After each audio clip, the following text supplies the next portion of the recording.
Grimm's Fairy Tales. The Spirit in the Bottle.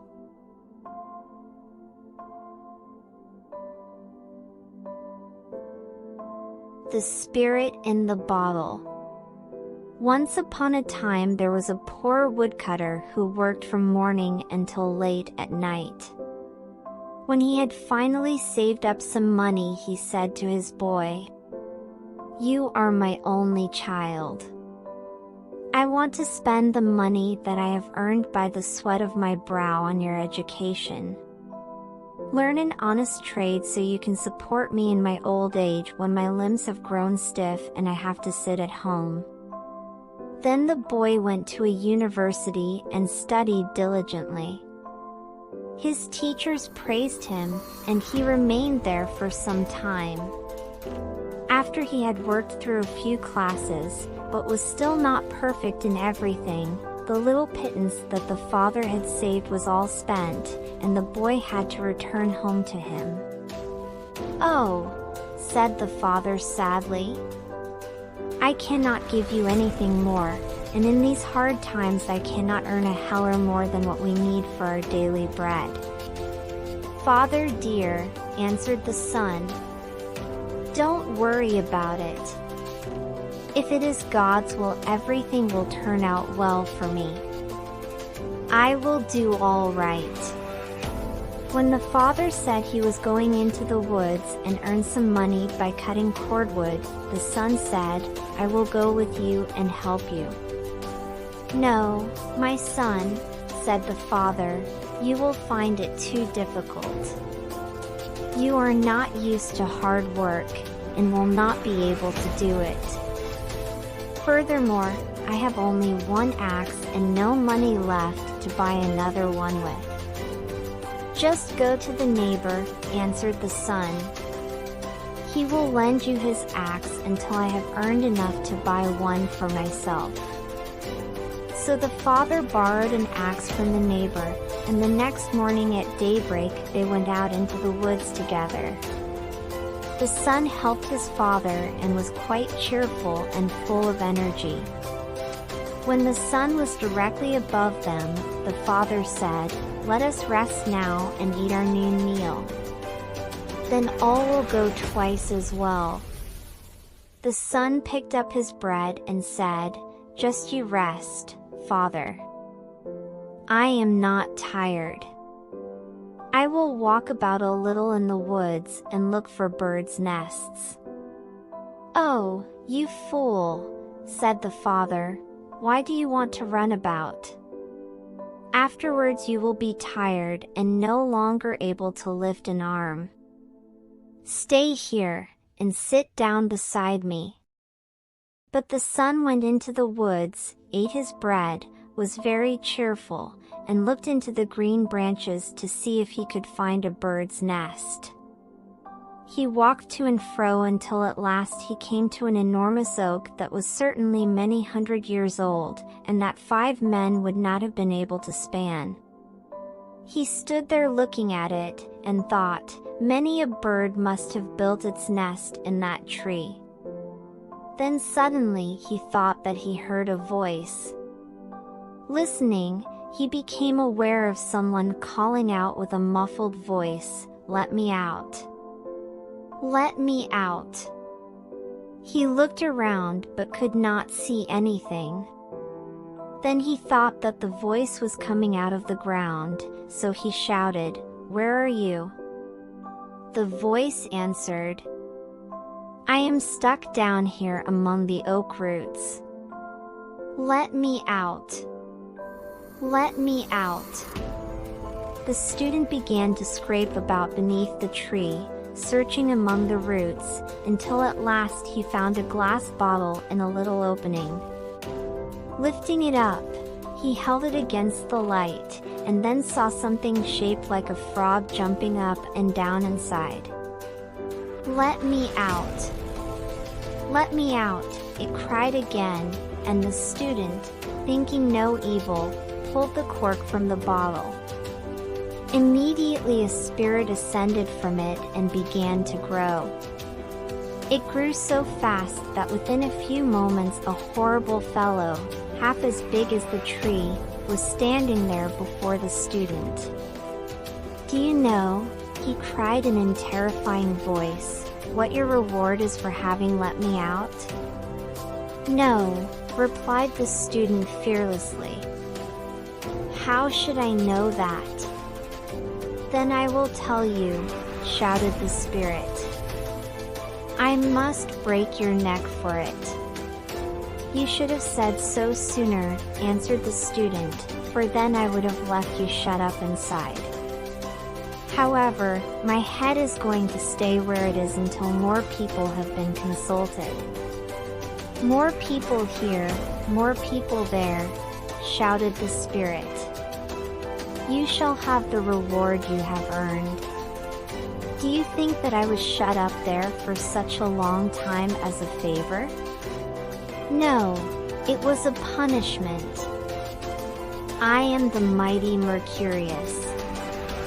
I must break the neck of whomsoever releases me." "Calm down," answered the student. "Not so fast. First I must know that you really were shut up in that little bottle, and that you are the right spirit. If you can indeed get inside again, then I will believe it, and you may do with me whatsoever you want." The spirit said arrogantly, "That is an easy trick," pulling himself in and making himself as thin and short as he had been before. He then crept back into the opening and through the neck of the bottle. He was scarcely inside when the student pushed the cork back into the bottle, and threw it back where it had been among the oak roots. And thus the spirit was deceived. The student was about to return to his father, but the spirit cried out pitifully, "Oh, do let me out! Oh, do let me out!" "No," answered the student, "not a second time.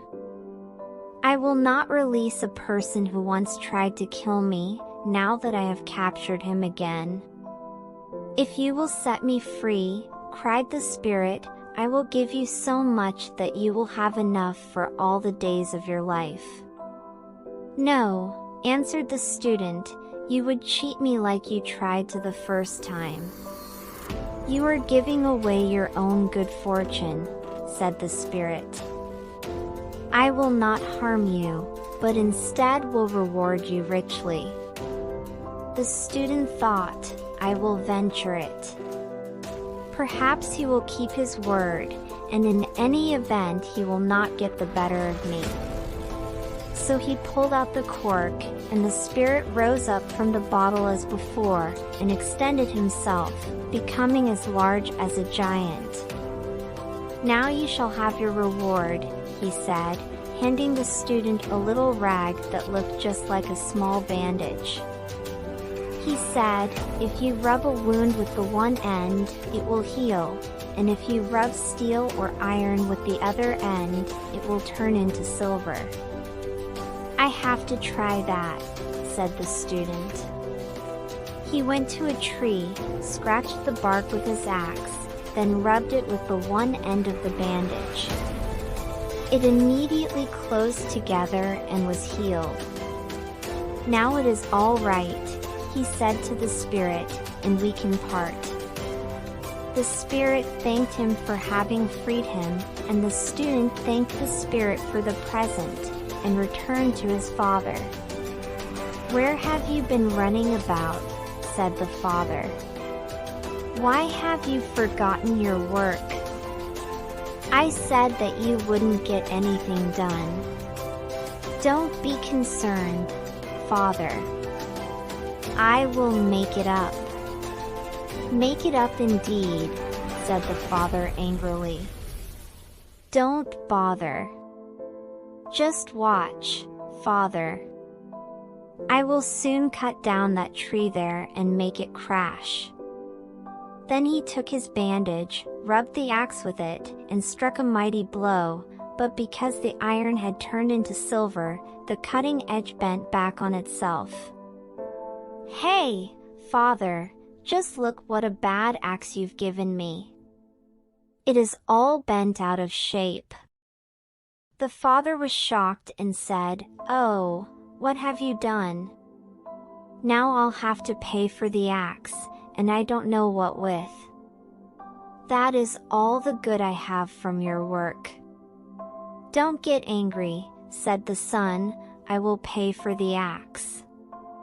"Oh, you blockhead," cried the father, "how will you pay for it? You have nothing but what I give you. You have students' tricks stuck in your head, but you don't know anything about chopping wood." After a little while the student said, "Father, I can't work any longer after all. Let's quit for the day." "Now then," he answered, "do you think I can stand around with my hands in my pockets like you? I have to go on working, but you may head for home." "Father, I am here in these woods for the first time. I don't know my way alone. Please go with me." His anger had now subsided, so the father at last let himself be talked into going home with him. There he said to the son, "Go and sell the damaged axe and see what you can get for it. I will have to earn the difference in order to pay the neighbor." The son picked up the axe and took it into town to a goldsmith, who tested it, weighed it, and then said, "It is worth $400. I do not have that much cash with me." The student said, "Give me what you have. I will lend you the rest." The goldsmith gave him $300 and owed him $100. Then the student went home and said, "Father, I have some money. Go and ask the neighbor what he wants for the axe." "I already know," answered the old man. $1, 6 groschens. Then give him $2, 12 groschens. That is double its worth and is plenty. See, I have more than enough money." Then he gave the father $100, saying, "You shall never need anything. Live just like you want to." "My goodness," said the old man. "Where did you get all that money?" Then the son told him everything that had happened, and how by trusting in his luck he had made such a catch. With the money that was left he went back to the university and continued his studies, and because he could heal all wounds with his bandage he became the most famous doctor in the whole world.